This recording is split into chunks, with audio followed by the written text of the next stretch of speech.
Maplewood had already rolled up its sidewalks. The only lights left on downtown were the ones inside Hart Co. And I was the idiot who had driven across town because her name lit up my phone with nothing but a time. No explanation. Just 11:15. I parked beside her black sedan and killed the engine. The old brick building creaked in the night wind, the way it always did when the whole town was asleep. I pushed through the heavy glass doors. My footsteps sounded too loud on the marble. The night security guard barely looked up. He knew who I was coming to see. In the elevator, I watched the numbers climb and tried not to remember the last time we'd been alone this late. The night the storm knocked the power out and we finished the quarterly report by the light of her phone. Her laughing at my stupid jokes like she actually meant it. She was standing in the open doorway when the elevator opened. One shoulder leaned against the frame like she'd been listening for the ding. The fitted emerald wrap dress caught the desk lamp and turned her into something the rest of the building wasn't ready for. Her auburn hair had mostly escaped the bun, soft waves falling around her face. A few strands stuck to her cheek. I stopped a few feet away because walking straight to her felt like admitting something I wasn't ready to name. She looked at me the way she did when she was about to say something that would change the air between us. Steady, but like it cost her. The office smelled like the vanilla candle she kept on the shelf that never lit during the day. Her desk was completely clear. No papers, no laptop.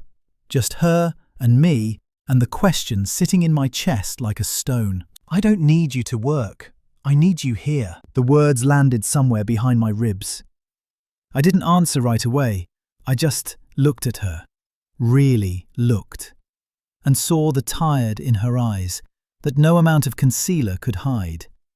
And the way her fingers kept twisting that thin silver ring on her left hand, like it was the only thing keeping her from coming apart. I took the chair across from her desk instead of the one beside it.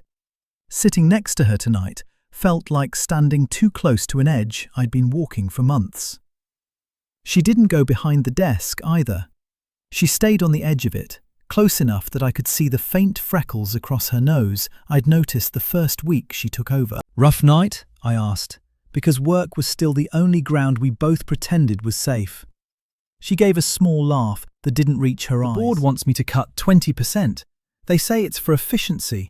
I told them no. They said they'd find someone who would. The words hung between us. This wasn't just about the company, or maybe it was. Maybe everything had been about us for a long time now, and we were both too careful to say it out loud in a town this small. I didn't tell her the board was wrong. I didn't offer to march into their meeting tomorrow and burn bridges for her. I just said the only true thing I had. Then we find another way. Because anything bigger would have sounded like a promise I wasn't allowed to make. She nodded, slow, like she'd been waiting for those exact words. Her fingers kept turning the thin silver ring. The emerald dress had slipped a little off her right shoulder, and she didn't pull it back up. I looked at the freckles on her collarbone for half a second too long before I made myself look away. You didn't have to come, she said. It wasn't a test. It was her giving me the door. I could have walked through it, and we would have gone back to safe territory by morning. I stayed exactly where I was. You always do. She stood up and walked to the old leather couch in the corner, the one her father used to nap on during all-nighters. I followed, but left one cushion between us when I sat down. The space felt smaller than it should have. Her perfume was stronger here, mixed with the faint smell of old leather and rain on the windows. She pulled her knees up, the dress riding higher on her thighs than she probably noticed. I kept my eyes on her face. She looked at me like she was trying to decide how much of herself she could afford to show tonight. The worst part, she said, is that some days I think they might be right, that maybe I'm too soft for this. Her voice cracked on the last word, and she pressed her lips together like she could take it back. I wanted to tell her she was the strongest person I knew. I wanted to tell her I'd watched her fight for every employee in this building for 14 months, while her father's old friends tried to break her. Instead, I said the smaller, safer thing. "You're not soft. You just still give a damn. That's different." She said she needed something warm. I followed her down the dark hallway to the small break room at the end of the floor. The fluorescent light flickered once when I hit the switch. She leaned against the counter while I filled the kettle. Her arms crossed over her chest like she was holding herself in. I knew how she took her tea. 2 sugars, splash of milk, no bag left in too long, because I'd made it for her on 3 different late nights when she forgot to eat. I never told her I remembered. I just did it. When I handed her the mug, our fingers brushed. She didn't pull away right away. Neither did I. The silence stretched until it felt like a third person in the room. "You're the only one who doesn't ask me what I'm going to do about it. You just stay." I wanted to say that staying was the only thing I knew how to do when it came to her. That I'd been staying for over a year, through every board meeting, every late email, every time she looked at me like she might say something and then didn't. Instead, I took a sip of my own tea that had gone cold in my hands. Someone should. We carried our mugs back to her office without speaking. She sat on the wide windowsill overlooking the dark town square, knees pulled to her chest. The streetlights made her hair look almost copper. I stayed standing because sitting felt like I was agreeing to stay longer than I should. Outside, Maplewood was completely still. The only movement was the old oak tree in the square swaying in the wind. She stared at it like it had answers she couldn't find in board meetings. "I used to come here with my dad on nights like this," she said quietly. "He'd tell me the company wasn't just numbers. It was every family in this town. I believed him. I still do."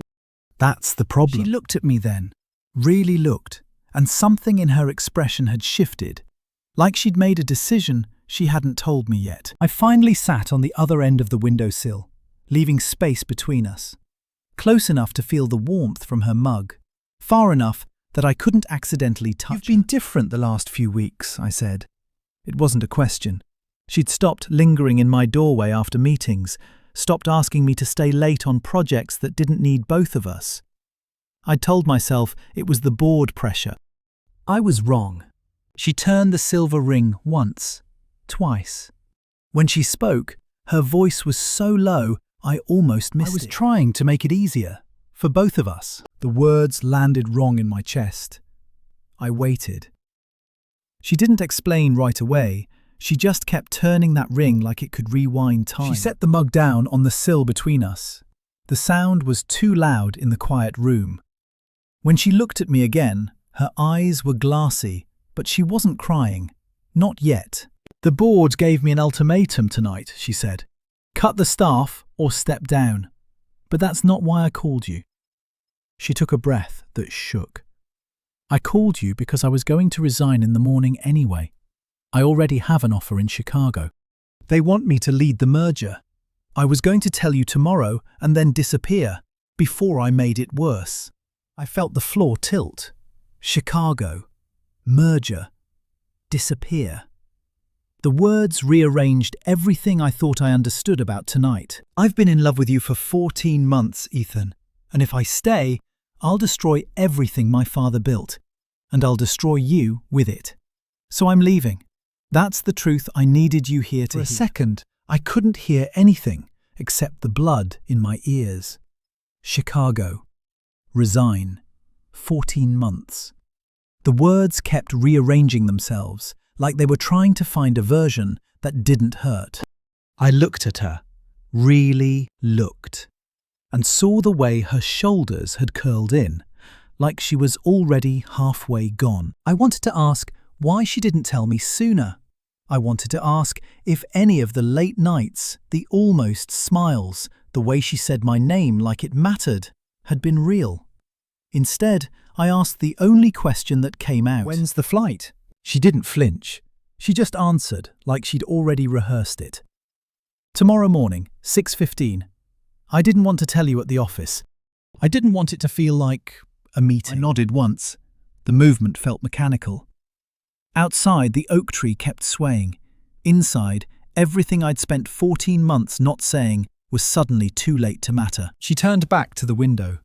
The reflection of her face in the glass looked younger and older at the same time. If I stay and fight the board, they'll use us against me. Someone already saw us in the parking lot last month. They'll say I'm compromised. They'll go after your team first. I won't let that happen. I felt something crack behind my ribs. She wasn't just leaving because she was scared of what people would say. She was leaving because she thought protecting me meant erasing herself from my life. And I hated that she was right. I never asked you to protect me, I said. My voice came out quieter than I meant. She closed her eyes for a second, like the words physically hurt. I know. That's why I have to do it anyway. The space between us on the windowsill felt wider than the whole town. I could have reached for her hand. I didn't. Because if I touched her now, I wasn't sure I'd be able to let go. She stood up slowly, like her body was heavier than it should be. The emerald dress had wrinkled where she'd been sitting. She didn't smooth it. She just looked down at me like she was memorizing something she wasn't allowed to keep. I need you to not be here tomorrow morning, she said. It wasn't cruel. It was the kindest way she knew how to break both of us. If I see you at the office when I leave, I won't get on the plane. And then everything my father built will fall apart because of me. I stayed sitting. My hands were shaking. I pressed them flat against my thighs so she wouldn't see. She waited for me to say something, anything that would make this easier. I didn't have it in me. Then I won't be here, she nodded once. Her eyes were wet, but she didn't let anything fall. She turned and walked to her desk, opened the bottom drawer, and pulled out a small cardboard box, already half filled with the few personal things she kept at the office. The sound of her putting things inside was the only noise in the room. You should go home, Ethan, please. I made it to my car. I even started the engine. The dashboard clock glowed 12:08. I sat there with both hands on the wheel like I was still driving, even though the car wasn't moving. The building behind me still had one light on in the top floor window. Hers. I kept hearing her voice. I need you to not be here tomorrow morning. I'd said yes. I'd meant it when I said it, but sitting in the dark with the engine running, I realized I was about to do the one thing I'd spent 14 months trying not to do. Let her go without ever telling her the truth. My hands were still shaking. I turned the engine off. The sudden silence felt louder than the rain that had started tapping on the windshield. I looked up at her window. The light was still on. I used my keycard, even though the building was supposed to be empty. The lobby was dark, except for the emergency lights. My footsteps sounded different this time, faster, like my body had decided before my head caught up. The elevator ride felt longer than it ever had. When the doors opened on the top floor, I could see the light spilling from her office into the hallway. She hadn't left. Of course she hadn't. Lena Hart didn't run from hard things. She just thought she had to run from me. I stopped in her doorway. She was standing at her desk with her back to me, the cardboard box half filled beside her. The emerald dress was wrinkled now. Her hair had completely fallen out of the bun. She looked smaller than I'd ever seen her. I lied. She turned around fast, like she'd been expecting someone to come through that door, and also terrified it would be me. Her eyes were red but dry. The box sat between us on the desk, like a third person. I stepped inside. I didn't ask permission. I didn't wait for her to tell me to leave again. I walked until there was only the desk between us, and I could see the way her hands were gripping the edge of it. I lied when I said I'd stay away tomorrow, I told her. My voice didn't shake this time. I lied because I thought that's what you needed, but it's not. I'm done lying to you. I didn't let her finish. If I let her speak first, I might lose the courage I'd finally found in that parking lot. I've been in love with you for 14 months too. I stayed late every time you asked because I wanted to be the person you called when things got hard. I'm not asking you to choose between me and this company. I'm asking you to let me stand next to you while you fight for both. And if you still need to go, then I'm coming with you. But I'm not letting you walk out of this town thinking you have to do it alone. The only sound was the rain against the windows and the way her breathing changed. She looked at me like she was seeing something she'd been too scared to hope for. The silver ring on her finger had stopped moving. She didn't speak right away. She just looked at me like the words had rearranged something inside her chest. The box on the desk suddenly looked smaller, less final. Her fingers loosened their grip on the edge of the wood. When she finally moved, it was slow, like she was giving me every chance to take it back. She walked around the desk until there was nothing between us except the 14 months we'd both been too careful to cross. "You're an idiot," she said, but her voice broke on the last word and she was already reaching for me. Her hand landed on my chest, right over the place that had been tight for months. "I was trying to protect you." I covered her hand with mine. The silver ring was cold against my palm. "I don't need protecting from you, Lena. I need you." She stepped into me, like she'd been holding herself back for so long that the relief made her unsteady. I caught her. My arms went around her waist, and hers came up around my neck, and for the first time in 14 months, I stopped pretending I didn't want to hold her exactly like this. The kiss wasn't careful. It wasn't the slow thing we'd been building toward. It was everything we'd swallowed. The late nights, the almost touches, the way she said my name when no one else was around. Her hands were in my hair, mine were on her back, feeling the warmth of her through the wrinkled emerald dress. When we broke apart, she stayed close, forehead against mine, breathing hard. I could feel her heart racing where our chests touched. She smelled like vanilla and rain and the end of a very long night. "I don't want to go to Chicago." "Then don't." We ended up back on the windowsill, the box forgotten on the desk. She sat between my legs, back against my chest, my arms around her waist like I was afraid she might still disappear if I let go. The rain had stopped. The first pale light was starting to touch the edge of the sky over Maple. "Ward's going to come for us," she said quietly. Not scared, just stating a fact. I rested my chin on her shoulder and watched the oak tree in the square start to take shape in the dawn. "Then we come for them first," I answered. "You're not doing this alone anymore. Whatever it takes, meetings, votes, whatever, we do it together. And if they still try to force you out, we leave on our terms, not theirs." She turned her head and kissed the side of my jaw, soft and certain. Her fingers found the small V-shaped scar on my hand and traced it once, like she was learning it. "Stay with me until morning." I tightened my arms around her and watched the town we both loved start to wake up below us. For the first time in a long time, the future didn't feel like something I had to survive alone. "I'm not going anywhere."